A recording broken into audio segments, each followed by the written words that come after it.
Ensuring that we maintain a rules-based approach to trade is one dimension of helping make this growth model work. Now I'd like to talk about some of the other concrete steps that we're taking within APEC to improve our trading system, specifically in services and trade facilitation. One of the top priorities this week of our ministerial meeting was to develop principles on the treatment of cross-border services and to agree on a work plan for the future in the services sector. Many of you in this room understand just how critically important this is.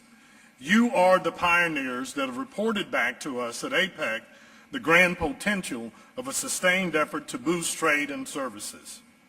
APEC is also demonstrating progress on environmental goods and services this week as we prepare to launch a new environmental goods and services information exchange.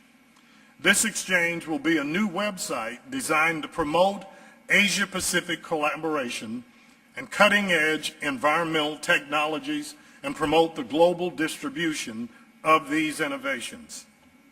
We're also working with our partners across Asia-Pacific to make it easier for businesses and entrepreneurs to take advantage of these market opportunities.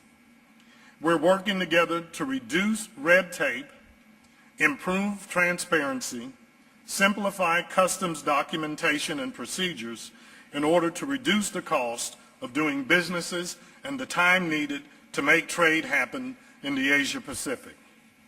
We believe these steps will help all businesses, but will be especially important to small and medium-sized enterprises.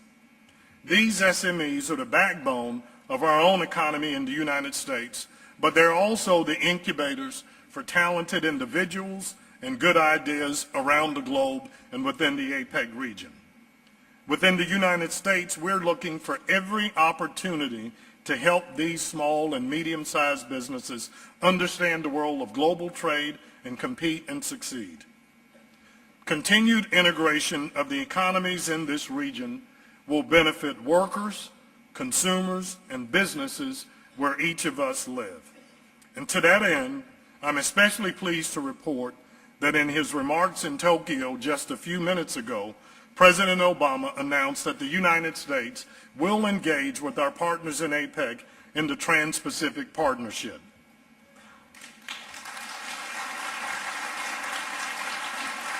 You are out there. Now, this will be done with close consultation with the United States Congress as well as our stakeholders in the business community at home.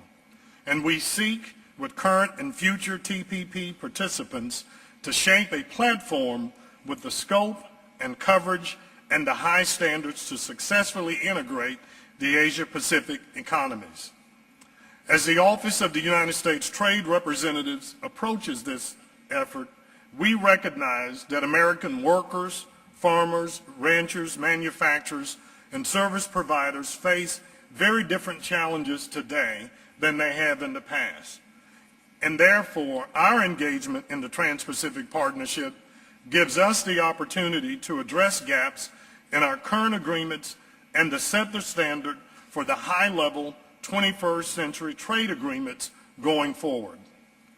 We believe that a high-standard regional trade agreement under the Trans-Pacific Partnership can help bring home to the American people the jobs and economic prosperity that are in fact the promise of a global trading society. To fulfill the promise of APEC, we must look not only at what we can do for ourselves in the region, but also how we can work together to demonstrate leadership on trade for the entire world. This week's APEC meetings featured frank and productive sessions on the Doha round of world trade negotiations. Every single member of APEC stands to benefit from a positive conclusion to the Doha development round, and every single one of us has a stake in making that happen. Now, for the United States, as President Obama emphasized this morning, success means a balanced, ambitious agreement with meaningful new market flows for all. APEC members can and should contribute to that effort, to build on the progress that's been made, but to increase our multilateral and bilateral engagement and consider new ideas to move these talks into the end game as soon as possible. Now, as we look around at the pain caused by the recent economic crisis, it's clear that we must work together for stable, balanced growth and a Doha round that secures new economic opportunities worldwide can be a key element in the world's recovery. We have many opportunities before us in the months and years to come, and we embrace each and every one of those. We are particularly excited at the United States' opportunity to host APEC in 2011, and we're already looking ahead to that meeting.